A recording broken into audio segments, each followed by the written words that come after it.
पहुंचते हैं बलबन तक, उससे पहले रजिया, बहराम शाह और इन सबको पढ़ लेते हैं। ये नोट्स के फॉर्म में बनेगा तुम्हारा, ठीक है। तो रजिया सुल्तान है, 1236 से 1240 तक 4 साल शासिका रही। औरत ना होती तो शायद पिताजी की तरह 25-30 साल 40 साल काट जाती, क्योंकि यंग एज में बन गई थी। लेकिन महिला होना इसके लिए कहीं ना कहीं कमजोरी साबित हुआ। 1236 में इल्तुतमिश की मृत्यु, कल पढ़ाया था, बामियान जाते टाइम रास्ते में बीमार पड़ गए थे तो इल्तुतमिश की डेथ हो गई। इनका बेटा था नासिरुद्दीन, पहले ही मर चुका था वो, जिसके लिए सुल्तानगढ़ी का मकबरा बनवाया था। अगर ये जिंदा रहता ना नासिरुद्दीन तो यही राजा बनता, रजिया की जरूरत ना पड़ती, वो कांट छांट और बुरा हाल ना होता। लेकिन क्योंकि ये पहले ही मर गया था, 1229 में तो इसका मकबरा 31 में तैयार हो गया था, इसकी डेथ हो गई थी 1229 में। इसी के लिए मकबरा दिल्ली का या भारत का पहला मकबरा है सुल्तानगढ़ी का मकबरा दिल्ली में। इल्तुतमिश द्वारा रजिया को उत्तराधिकारी घोषित कर दिया। भाई लड़का लायक नहीं है, बहराम शाह तो रुकनुद्दीन तो मेरी बेटी राजा के रूप में काम करेगी, इसको कोई दिक्कत नहीं थी। लेकिन रजिया के विरुद्ध षड्यंत्र होने लग गए उसी के राजपाट के दौरान ही, कि ऐसे कैसे औरत बन जाएगी, औरत की कैसे चलेगी, औरत कैसे राजा के रूप में काम करेगी। उलेमा वर्ग को पसंद नहीं आया, इन्होंने कहा धर्म के विरुद्ध है, और अमीरों को भी पसंद नहीं आया। भाई कोई महिला आदमी के कपड़े पहन के ऐसे हमारे ऊपर ऑर्डर चलाई, हमें पसंद नहीं, अमीरों का कहना था। अमीरों ने रुकनुद्दीन, रजिया का भाई है, रुकनुद्दीन फिरोज शाह को गद्दी पर बैठाया। रुकनुद्दीन की गड़बड़ियां क्या है, अयोग्य था और इसकी माँ हेड बन गई थी कहने के लिए। तो सुरा और सुंदरी ये लिखा हुआ है हिस्ट्री में कि ये आदमी शराब में डूबा रहता और चरित्र भी अच्छा नहीं था, तो ऐसा आदमी कितने दिन राज करेगा। माँ थी इसकी शाह तुर्रान, ये मूर्ख थी और निरंकुश थी, कोई अंकुश ही नहीं। जिसने कभी इसको कुछ भी कहा था ना, मान लो किसी ने गुस्सा भी किया था तो उसको पकड़ के मौत के घाट, कि इसने एक बार मेरे ऊपर गुस्सा किया तो मौत के घाट उतारो। ऐसे लोग थोड़े लंबे टिक सकते हैं। तो शाह तुर्रान इसकी कहीं ना कहीं गड़बड़ रही और इसका व्यवहार जो ठीक नहीं था। सुरा और सुंदरी में डूबा रहने वाला राजा कितने दिन राजपाट चलाएगा। नेक्स्ट है, चारों ओर अव्यवस्था फैल गई। इसके ऐसे काम थे तभी तो अव्यवस्था फैली, विद्रोह होने लग गए जगह जगह, सीमावर्ती राज्यों में भी। रुकनुद्दीन राजधानी छोड़कर गया, दिल्ली से निकलना पड़ा। क्यों? क्योंकि कभी मुल्तान में विद्रोह, कभी बंगाल की तरफ, कभी कन्नौज की तरफ, कभी ग्वालियर की तरफ, कभी सिंध की तरफ। तो राजा का तो कर्तव्य है ना विद्रोह दबाने जाएगा। तो राजधानी दिल्ली छोड़कर गया। तो रजिया ने मौके का फायदा उठाया।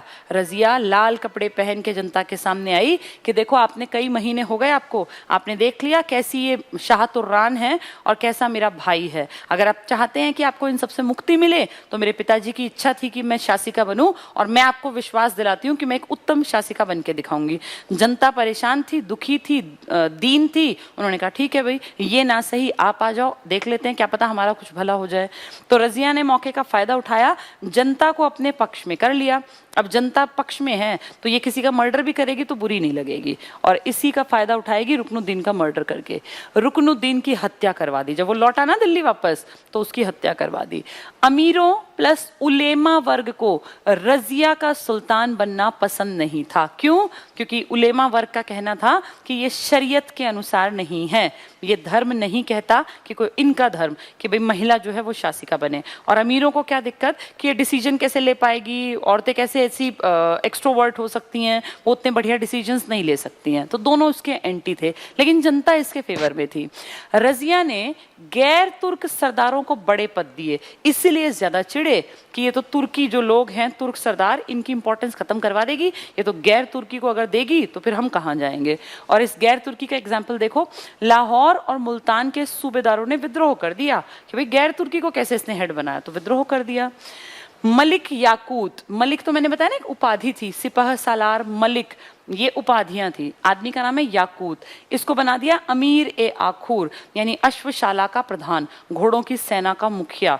तो राजा की मेन ताकत घोड़े की सेना ही तो थी, तो घोड़ों की सेना का मुखिया कौन? तो इसने एक गैर तुर्क बना दिया जिसका नाम था याकूत। इस बात से कौन चिढ़ गए? सारे ऐसो में ही नाम है। भटिंडा के गवर्नर थे अल्तुनिया, इसने भी विद्रोह कर दिया। भटिंडा के गवर्नर ने, भाई ऐसे कैसे तुर्क को छोड़ के गैर तुर्क को बनाया। अल्तुनिया ने याकूत की हत्या कर दी, तो इसने विद्रोह तो किया ही किया, इसने याकूत को भी मार डाला। जब याकूत और रानी ये रजिया सुल्तान आई तो रजिया को पकड़ के बंदी बना लिया और याकूत का मर्डर कर दिया। याकूत का पत्ता साफ हो गया, वरना याकूत हो सकता है अगला शासक बन जाता। नेक्स्ट है, रजिया विद्रोह दबाने भटिंडा गई तो बंदी बना ली गई। याकूत का मर्डर हो गया, इसको बंदी बना लिया। तुर्क अमीर जो है ना, जो दिल्ली में बैठे हैं, जैसे ही पता चला कि वो पकड़ी गई, वो तो बंदी बना ली, तो जिसने बंदी बनाया उसकी कोई टेंशन नहीं, उसको कुछ नहीं मिलना चाहिए। ये तुर्क सरदारों ने कहा कि वो उसने कर दिया जो किया, हम अपने राजा को खुद बनाएंगे। तो तुर्क अमीरों ने बहराम शाह को सुल्तान बनाया। कौन बहराम शाह? रजिया का भाई, वो भाई जिसको जीते जी इसके पिताजी ने कभी पसंद नहीं किया। रजिया ने अल्तुनिया से शादी कर ली। क्यों की समझ में आया? क्योंकि अल्तुनिया तुर्क सरदार था कि भाई ठीक है, तुम्हें मुझसे दिक्कत है, मैं एक औरत हूं, तो एक काम करते हैं, मेरा हस्बैंड राज कर लेगा, और मेरा हस्बैंड जो वो तुर्क सरदार है। तो जानबूझ के प्लान्ड तरीका था ये। इसने शादी किससे कर ली? अल्तुनिया। अल्तुनिया को राजी कैसे किया कि अल्तुनिया देख, तू कितना बड़ा बेवकूफ है, तूने याकूत को मारा, तुझे क्या मिला? तूने मुझे बंदी बनाया, तुझे क्या मिला? तुझसे बिना पूछे दिल्ली में सुल्तान बना दिया बहराम शाह को। अल्तुनिया जो है वो उसको लगा हाँ भाई गलत हुआ और मैं ही राजा बनने लायक हूं। तो वो इस तरह से रजिया ने अल्तुनिया से शादी कर ली और दोनों दिल्ली की तरफ बढ़े राजगद्दी के चक्कर में। रास्ते में हत्या कर दी कैथल के निकट, डाकुओं ने मारा या इसके भाइयों ने मारा, जो भी रहा हो, रजिया सुल्तान की लाइफ का चैप्टर क्लोज हो गया। रजिया सुल्तान के बारे में लिखा गया हिस्ट्री में कि इसकी सबसे बड़ी कमी इसका महिला होना था। ये कोई कमी थोड़ी है, ये इसके अपने हाथ में तो था नहीं, जेंडर तो भाई भगवान की देन है। तो इंसान के रूप में ये बहुत बढ़िया शासिका थी, और अगर इसको मेल फीमेल से ना तोला जाए तो अपने टाइम की बेस्ट शासिका बनती अगर जिंदा रहती, क्योंकि महज 4 सालों में इसने जनता के मन पे राज कर लिया था। और जैसे आज हम देखें, हम कहते हैं भाई लोकतंत्र में लोगों का तंत्र है, हमेशा से राजा वही लंबा टिक पाता था जो लोगों का फेवरेट होता था। अगर लोग ज्यादा खुश नहीं होते थे ना, तो राजा की नीतियां लंबी नहीं टिकती थी, फिर उनको कहीं ना कहीं जाके नुकसान उठाना पड़ता था। तो ये लोगों की फेवरेट थी। अगर इसको पावर मिली रहती तो हो सकता है ये पिताजी से भी ज्यादा बड़ी प्रॉपर्टी की मालकिन बन जाती। खैर, उनके बाद अगला राजा बनता है बहराम शाह। बहराम शाह को दिल्ली की गद्दी पे किसने बिठाया? तुर्क सरदारों ने, अमीरों ने। तो फिर एक पोस्ट बनाएंगे अब ये। बहराम शाह महज 2 साल 1240 से 42 तक राज किया इसने। इल्तुतमिश का बेटा है। इल्तुतमिश के 3 बच्चे बताए मैंने तुम्हें। रुकनुद्दीन, जिसकी माँ थी शाह तुर्रान, जो कि गड़बड़ी वाला आदमी था। उसके बाद रजिया सुल्तान, और रजिया का मर्डर करने से पहले ही बहराम शाह को दिल्ली की गद्दी के लिए चुन लिया था तुर्क सरदारों ने, अमीरों ने। तो इल्तुतमिश का बेटा था। एक नया पद बनाया गया। ये पद क्यों बनाया? ताकि इस पे तुर्क सरदार हेड बन के बैठे रहे, और जो शासक बने, सुल्तान बने, वो कठपुतली बने। उसके धागे जो है ना, उसकी डोर जो है, वो नायब ए ममलिकात के हाथ में। जैसे उसको नचाएगा वैसे उसको नाचना है। ये सब सोच समझ के चालीसा कर रहा था। तो एक नई पोस्ट बनी, नायब ए ममलिकात। मालिक टाइप फील हो रहा है, ममलिकात, नायब ए ममलिकात, यानी शासक का संरक्षक है। ये डिसीजन ले सकता है शासक के बिहाफ पर। तो एतगीन नाम का आदमी है, ये फर्स्ट नायब ए ममलिकात बना, एतगीन। और इस एतगीन को बहराम शाह ने मार डाला। क्यों? क्योंकि बहराम शाह को हर काम में टोकता था, ये करो, ये मत करो, ये मत करो, ये करो। तो इसको इरिटेशन हुई कि यार मैं कैसा शासक हूँ, ये आदमी मुझे हर काम पे टोकता है, फिर मैं किस बात का राजा हूँ, मैं किस बात का सुल्तान हूँ। गुस्से में आके हत्या कर दी। ये एतगीन अपनी मर्जी से बिल्कुल नहीं बना था, इसको चालीसा ने बनाया था। तो अब तुर्की सरदारों ने बहराम शाह को मार डाला कि तू कैसा राजा है, तेरे अंदर लायक ठीक है राजा बनने की, हमने तेरे ऊपर एहसान किया, तुझे राजा बना दिया, कठपुतली की तरह रहना था तो रहता, और नहीं तो फिर तुझे हटना पड़ेगा। इसका मर्डर कर दिया। यानी देखो चीजें कैसे बदलती जा रही हैं। कितनी अच्छी शासिका थी रजिया सुल्तान, उसका भी मर्डर हो गया। उसका नालायक भाई था बहराम शाह, कहने को हेड बना, लेकिन फिर कहा कि नहीं तू काम नहीं कर पाएगा, तो एक नई पोस्ट बना दी। उस पोस्ट पे जो बैठा उसका मर्डर कर दिया बहराम शाह ने। इस बात से चिढ़ के तुर्की सरदारों ने बहराम शाह का मर्डर कर दिया। तो अब इस बात को समझो कि सबसे बड़ी पावर जो है तुर्की सरदारों के हाथ में आ गई। यही राजा को बनाएंगे और यही राजा को हटाएंगे। इसके बाद इसका अगला जो आदमी चुना गया, मसूद शाह। बहराम शाह के बाद मसूद शाह। मसूद शाह कौन है? इल्तुतमिश का पोता है। यानी 3 बच्चे थे जो बड़े राजा के रूप में हमने देखे इल्तुतमिश के। कौन कौन? रुकनुद्दीन था, रजिया सुल्तान थी, और बहराम शाह। इसके भाई तो थे दोनों ये। अब इनकी पीढ़ी पुरानी हो गई और उससे अगली पीढ़ी यानी पोते आ गए इल्तुतमिश के। तो उसका नाम है मसूद शाह। ये भी लंबा नहीं टिका, 4 ही साल टिका। इल्तुतमिश का पोता नासिरुद्दीन महमूद अगला आ गया। इसके बाद अगला आ गया नासिरुद्दीन महमूद। ये भी इल्तुतमिश का पोता है, लेकिन इसको कहीं ना कहीं फायदा मिला और ये 20 साल टिक गया। कारण इसने कभी विद्रोह किया ही नहीं, इसने कभी कहा ही नहीं कि संरक्षक की बात नहीं मानूंगा। बलबन ने जैसे कहा वैसे इसने काम किया, तो बलबन इसका संरक्षक था, नायब ममलिकात था।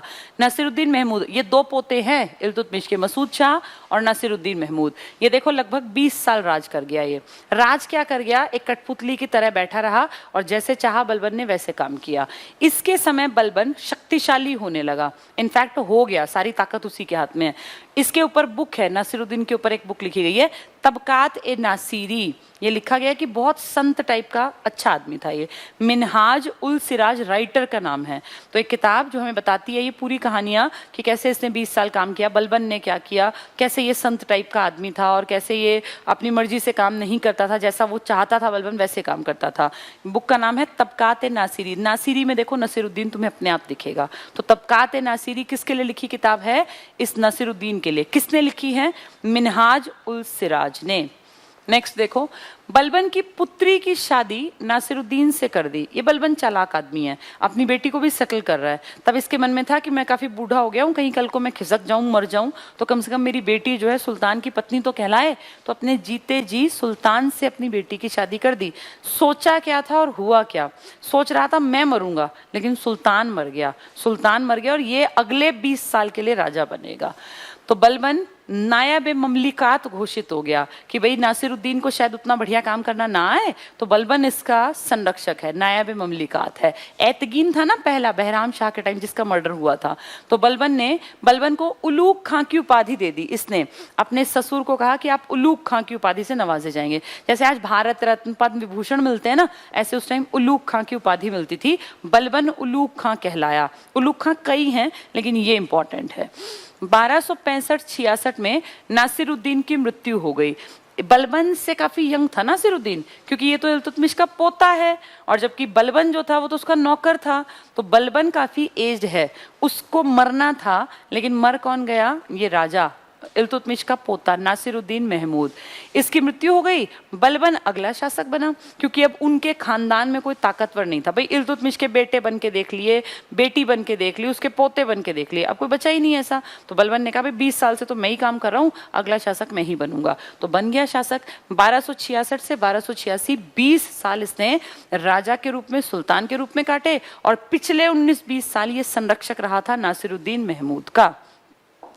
नेक्स्ट देखो 1285। अच्छा फिर ये क्या हुआ, कैसे मरा फिर बलबन। 1266 से बढ़िया काम चला, बड़ा चालाक आदमी था। जब ये राजा बना ना, तो राजा बनने के बाद थोड़ा सा समझा देती हूँ, फिर ये स्लाइड्स आपको ज्यादा अच्छी समझ में आएंगी।